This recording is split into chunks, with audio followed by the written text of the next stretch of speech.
Alarm അടിക്കുന്നത് mind ചെയ്യാതെ പിന്നെയും കിടന്നുറങ്ങാൻ നിന്ന് കഴിഞ്ഞാൽ ഓഫീസിൽ പോകാൻ ലേറ്റ് ആകുമെന്ന് ഞാൻ എന്നെ തന്നെ ഓർമ്മിപ്പിച്ചുകൊണ്ട് ഇന്നത്തെ വീഡിയോ ഞാൻ സ്റ്റാർട്ട് ചെയ്യുന്നു. Hello guys.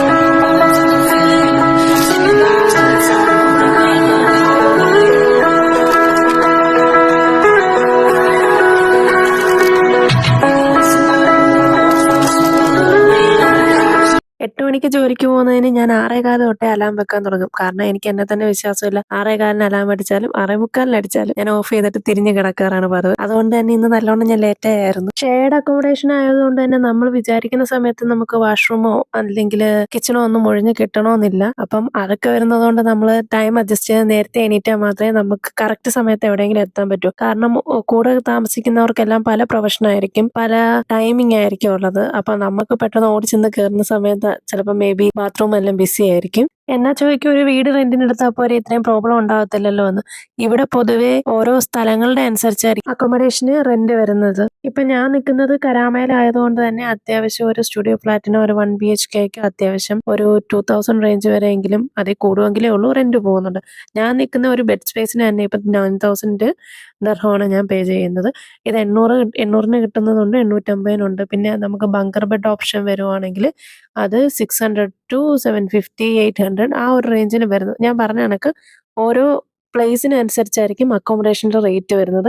ഞാൻ എനിക്കുള്ള അറിവ് പറഞ്ഞതേ ഉള്ളൂ. ഞാൻ നിൽക്കുന്ന സ്ഥലത്തിൻ്റെ ആ ഒരു നോളജ് എൻ്റെ അടുത്ത് പലരും ഷെയർ ചെയ്യാൻ പറഞ്ഞുകൊണ്ട് ഞാൻ പറഞ്ഞതേ ഉള്ളൂ. ഓഫീസിലെ ജോലിയൊക്കെ കഴിഞ്ഞ് ഇന്ന് ഞാൻ ഒരു 3 മണിയായപ്പോൾ തന്നെ ലോഗ് ഔട്ട് ആക്കിയായിരുന്നു. കാരണം ഇന്ന് ഞങ്ങൾക്ക് ഓഫീസിൽ നിന്ന് ഒരു ഇഫ്താർ പാർട്ടി പ്രോഗ്രാം ഉണ്ട്. അപ്പം നേരത്തെ തന്നെ എല്ലാവരും റൂമിൽ ചെന്ന് റെഡി ആയി കഴിഞ്ഞിട്ട് ഏകദേശം ഒരു 6 മണിക്കാണ് പ്രോഗ്രാം ചാർട്ട് ചെയ്ത് വെച്ചേക്കുന്നത്.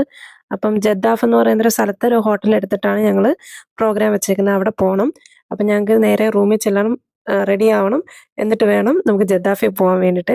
ഇതിനിടെ ഉച്ചയ്ക്കൊന്നും കഴിച്ചിട്ടില്ലായിരുന്നു. അപ്പോൾ എന്തെങ്കിലും കഴിക്കാൻ വേണ്ടി വാങ്ങാൻ വേണ്ടിയിട്ട് ഞങ്ങൾ നെസ്റ്റോയിലോട്ട് പോയി. എന്തെങ്കിലും വാങ്ങിച്ച് കഴിച്ചില്ലെങ്കിൽ വൈകിട്ടാകുമ്പോഴത്തേക്കും വിശക്കുമല്ലോ, അതുകൊണ്ട് അങ്ങോട്ട് കയറി. പൊതുവേ ഞങ്ങൾക്ക് 3 പേർക്ക് എണ്ണപ്പലഹാരങ്ങളോട് കുറച്ച് ഇഷ്ടം കൂടുതലുള്ളതുകൊണ്ട് കണ്ണ് അങ്ങോട്ടേ പോവുള്ളൂ. ഇവളാണ് ഏറ്റവും കൂടുതൽ ഇത് വാങ്ങാൻ നിർബന്ധിക്കുന്ന വ്യക്തി.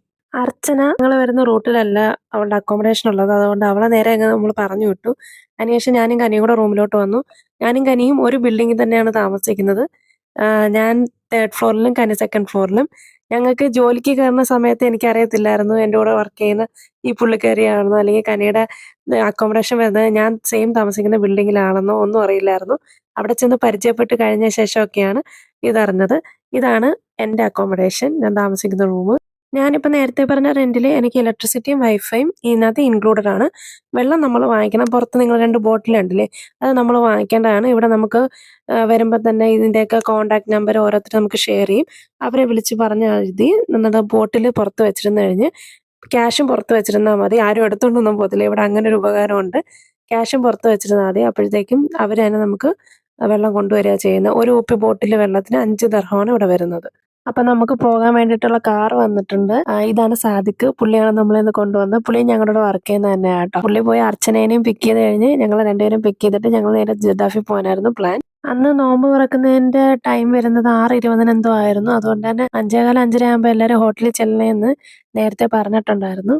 ഞങ്ങൾ പിന്നെ ഒട്ടും താമസിച്ചില്ല. അതുകൊണ്ട് തന്നെ കറക്റ്റ് സമയത്ത് ഹോട്ടലിലെത്തി. നോമ്പ് ടൈം ആകുമ്പോൾ ഇവിടെയുള്ള പള്ളികളിലും എല്ലാ സ്ഥലങ്ങളിലും ഫുഡ് കൊടുക്കാറുണ്ട്. മാക്സിമം ഒരു നോമ്പ് തുറക്കുന്നതിന് കുറച്ച് മുന്നേ ആയിട്ട് നമ്മൾ നോക്കിക്കഴിഞ്ഞാൽ പള്ളികളെല്ലാം നീണ്ട ക്യൂ തന്നെയാണ്. എൻ്റെ റൂമിൽ ഇരുന്ന് കഴിഞ്ഞാൽ ഓപ്പോസിറ്റ് ഒരു പള്ളിയുണ്ട്. ആ പള്ളിയുടെ അവിടെ റൂമിൽ നിന്ന് നോക്കിക്കഴിഞ്ഞാൽ തന്നെ ഇങ്ങനെ നീണ്ട ക്യൂവിന് വേണ്ടിയിട്ട് ആളുകൾ ഇങ്ങനെ നിൽക്കുന്ന കണ്ടിട്ടുണ്ട്. ഒരു പ്രാവശ്യം ഞങ്ങൾക്ക് കിട്ടി. ഇപ്പം ഞങ്ങൾ വാങ്ങാൻ പോയില്ലെങ്കിൽ അപ്പുറത്തും ഇപ്പുറത്തും ഉള്ളവരെല്ലാം പോകുമ്പോഴത്തേക്കും ഒരു പോലെ ഞങ്ങൾക്കും കൊണ്ടുവരാറുണ്ട് കേട്ടോ. കഴിഞ്ഞ വർഷവും ഞങ്ങൾക്ക് ഇതേ സമയം ഞങ്ങൾക്ക് ഇഫ്താർ പ്രോഗ്രാം ഉണ്ടായിരുന്നു. സെയിം ഹോട്ടലിൽ വെച്ചിട്ടായിരുന്നു അന്ന് പ്രോഗ്രാം. അതുകൊണ്ട് തന്നെ എന്താണ് അവിടെ നടക്കാൻ പോകുന്നതെന്നുള്ളത് നമുക്ക് നേരത്തെ കൂട്ടി അറിയാം. കഴിഞ്ഞ വർഷം അറിയില്ലായിരുന്നു എന്താണ് ഇഫ്താർ പ്രോഗ്രാമിൽ എന്താണ് പ്ലാൻ ചെയ്യുന്നത്, എങ്ങനെയൊക്കെയാണ് കാര്യങ്ങളൊന്നും അറിയത്തില്ല. പക്ഷെ ഈ പ്രാവശ്യം അറിയാം. കാരണം കഴിഞ്ഞ വർഷം ഞങ്ങൾ പോയി, ഞങ്ങൾക്ക് ഓൾറെഡി പരിചയം ഉള്ളതുകൊണ്ട് അറിയാം. സത്യം പറഞ്ഞാൽ ദുബായിൽ വന്ന ശേഷമാണ് ഞാൻ ആദ്യമായിട്ട് നോമ്പുതുറ എന്നൊരു ഫംഗ്ഷനായിട്ട് കൂടുന്നത്. ദുബായ് വന്നു കഴിഞ്ഞ ശേഷമാണ്. നാട്ടിലുണ്ടായിരുന്നപ്പോഴും ഇങ്ങനെ നോമ്പ് മാസമാണെന്ന് ഫ്രണ്ട്സ് ഒക്കെ പറയുമ്പോഴും ഒന്നുകിൽ മേ ബി കോളേജ് അല്ലെങ്കിൽ സ്കൂൾ വെക്കേഷൻ ടൈം ഒക്കെ ആയിരിക്കും. അപ്പൊ നമുക്ക് കൂടുതൽ ഡീറ്റെയിൽസ് ആയിട്ട് അറിയത്തില്ലായിരുന്നു. നാട്ടിൽ നിന്നപ്പോഴും ഞാൻ ഇങ്ങനെ ഒരു നോമ്പുതുറ പ്രോഗ്രാം അറ്റൻഡ് ചെയ്തിട്ടില്ല. ദുബായ് വന്നു കഴിഞ്ഞ ശേഷമാണ് ഇങ്ങനൊരു പ്രോഗ്രാം എനിക്ക് അറ്റൻഡ് ചെയ്യാൻ പറ്റുന്നത്. അപ്പൊ ഇതാണ് നമ്മുടെ പ്രോഗ്രാം നടക്കുന്ന വെന്യൂ. ഓൾറെഡി എല്ലാവരും പല കാറുകളിലായിട്ട് എത്തിയിട്ടുണ്ടായിരുന്നു. ഞങ്ങൾ ചെന്നപ്പോഴത്തേക്കും തന്നെ ഓൾമോസ്റ്റ് എല്ലാവരും വന്നിട്ടുണ്ടായിരുന്നു, വെയിറ്റ് ചെയ്യുമായിരുന്നു. എല്ലാവരും കൂടെ വന്നിട്ട് നമുക്ക് ടോപ്പിലാണ് ഇതിന്റെ പ്രോഗ്രാംസ് ഇവർ അറേഞ്ച് ചെയ്തേക്കുന്നത്. അപ്പോൾ എല്ലാവരും കൂടെ വന്നിട്ട് മേളിലോട്ട് പോകാമെന്നുള്ള പ്ലാനിങ്ങിലായിരുന്നു. ഇതാണ് മുഹമ്മദ് അമീൻ. പുള്ളിയാണ് ഞങ്ങൾക്ക് ചെറിയ ചെറിയ ചെറിയ അറബിക് വേർഡ്സ് പഠിപ്പിച്ചിരുന്ന വ്യക്തി. അങ്ങനെ ഞങ്ങളെല്ലാവരും ലിഫ്റ്റ് കയറി മേളിൽ വന്നു. അവിടെ റിസപ്ഷനിൽ ഇത്ര കൗണ്ടാണുള്ളത്, ഞങ്ങൾ ഇത്ര പേരാണുള്ളതെന്നൊക്കെ പറഞ്ഞു കഴിഞ്ഞു. അപ്പോൾ ഈ ഒരു പ്ലേസിലാണ് നമുക്കവർ നമ്മുടെ ഇഫ്താർ പാർട്ടി സെറ്റ് ചെയ്ത് വെച്ചിരിക്കുന്നത്. എനിക്ക് തോന്നുന്നു ഞങ്ങൾക്ക് വേണ്ടി 3 ടേബിൾ എങ്ങാണ്ടാണ് ബുക്ക് ചെയ്തിരുന്നത്. നല്ല രസമായിരുന്നു ഈ പ്ലേസ്. കാരണം ഞാൻ പറഞ്ഞല്ലോ, ഹോട്ടലിൻ്റെ ഏറ്റവും ടോപ്പിലാണ് ഇവർ ഇഫ്താർ പാർട്ടി സെറ്റ് ചെയ്ത് വെച്ചിരിക്കുന്നത്. കൂടാതെ തന്നെ നമുക്ക് ആ ഒരു പോർഷനിൽ നിന്ന് കഴിയുമ്പോൾ നല്ലൊരു വ്യൂവും കാണാം. നൈറ്റൊക്കെ ആകുമ്പോഴത്തേക്കും ബുർജ് ഖലീഫയും ബാക്കിയുള്ള ബിൽഡിങ്സിലും ഫുള്ള് ലൈറ്റ്സും കാര്യങ്ങളൊക്കെ ആയിരിക്കും. അപ്പം നല്ലൊരു വ്യൂവും കൂടെ ആയിരുന്നു. പിന്നെ ആസ് യൂഷ്വൽ ഫുഡ് അടിയാണല്ലോ മെയിൻ. കുറേ ഫുഡ് ഉണ്ടായിരുന്നു, കുറേ ഫുഡ്. കഴിഞ്ഞ വർഷം കുറച്ചും കൂടെ വെറൈറ്റി ഫുഡ് ഉണ്ടായിരുന്നു, ഈ വർഷം ഉണ്ടായിരുന്നു. പക്ഷെ കഴിഞ്ഞ വർഷം നല്ല ഹിറ്റായ ടൈപ്പ് ഫുഡ് ഞങ്ങൾ പിന്നെ നോക്കിപ്പോയപ്പോഴത്തേക്കും അതൊന്നും ഞങ്ങൾക്ക് കിട്ടിയില്ലായിരുന്നു. പിന്നെ ഞാനും കനിയൊക്കെ, ഞാൻ പറഞ്ഞല്ലോ കഴിഞ്ഞ വർഷം ഞങ്ങൾ ഇവിടെ വന്ന് ഫുഡ് കഴിച്ചത് കൊണ്ട് തന്നെ ഞങ്ങൾക്കറിയാം എന്തായിരുന്നു എന്നുള്ളത്. അതുകൊണ്ട് തന്നെ ഞങ്ങളൊക്കെ വണ്ടിയിലിരുന്ന പ്ലാനിങ് ആയിരുന്നു, കനി നമുക്ക് ആ ഡിഷ് എടുക്കണം, ഈ ഡിഷ് എടുക്കണോ എന്നൊക്കെ പറഞ്ഞ്. പിന്നെ ഞാൻ പറഞ്ഞ പോലെ അന്യായ വ്യൂ ആയിരുന്നു അവിടെ നിന്ന്.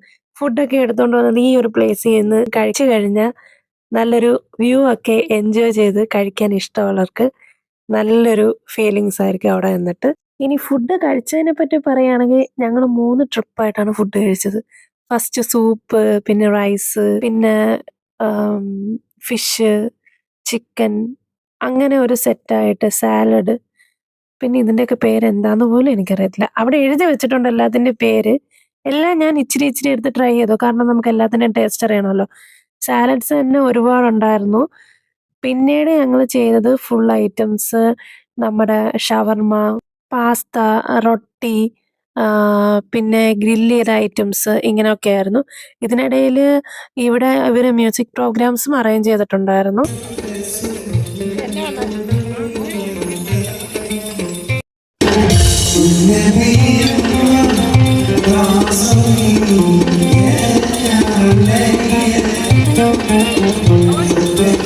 രണ്ടാമത്തെ സെറ്റ് ഞങ്ങളൊന്ന് കഴിച്ചു കഴിഞ്ഞാൽ അത്യാവശ്യം നല്ല രീതിയിൽ വിശ്രമം എടുത്തിട്ടാണ് ഞങ്ങൾ പിന്നെ ഡെസേർട്ട് ഐറ്റംസ് ട്രൈ ചെയ്തത്.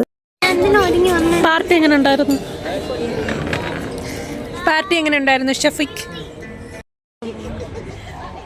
ഫുഡ് കഴിച്ച് പോയ പറഞ്ഞ് അവസാനം കിറങ്ങി നിന്നിട്ട് വീഡിയോ വൈൻഡപ്പ് ചെയ്യാമോ?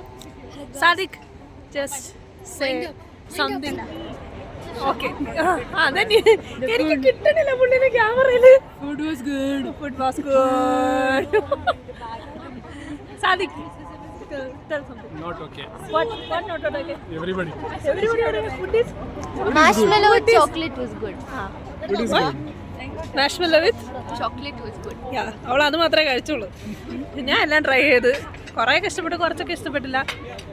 അർച്ചനെ പറഞ്ഞോളൂ, പറ എങ്ങനെ ഉണ്ടായിരുന്നു?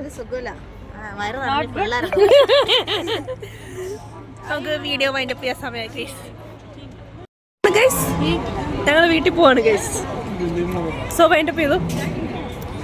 അപ്പോൾ ഗുഡ് നൈറ്റ്. ഇനി കാണുന്നവരെ signing off from Shruti Palu. She is not signing off. She is signing off, not you. I am also. Iftar party is over. പറഞ്ഞോളൂ. അപ്പോൾ ശ്രുതി ചേച്ചി is signing off. സെൽഫി പ്രാന്തൻ. അങ്ങനെ ഈ വർഷത്തെ ഞങ്ങളുടെ ഇഫ്താർ പാർട്ടി കഴിഞ്ഞിരിക്കുകയാണ്. ഇത് കഴിഞ്ഞിട്ട് കരാമ ഫെസ്റ്റ് നടക്കുന്നുണ്ടായിരുന്നു, അങ്ങോട്ട് പോകാനൊരു പ്ലാൻ ഉണ്ടെങ്കിലും അത്യാവശ്യം ഞങ്ങളെല്ലാം ഫുഡൊക്കെ കഴിച്ച് ടയേർഡായി ക്ഷീണിച്ചതുകൊണ്ട് അത് പിന്നെ ഒരു ദിവസത്തേക്ക് ആക്കാമെന്ന് വിചാരിച്ചു. അതിൻ്റെ വീഡിയോ ഞാൻ എടുത്തിട്ടുണ്ട്. അപ്പം ഇനി അടുത്ത വീഡിയോ ആയിട്ട് കാണുന്നവരെ ഓക്കെ, ബൈ ബൈ, ടാറ്റാ.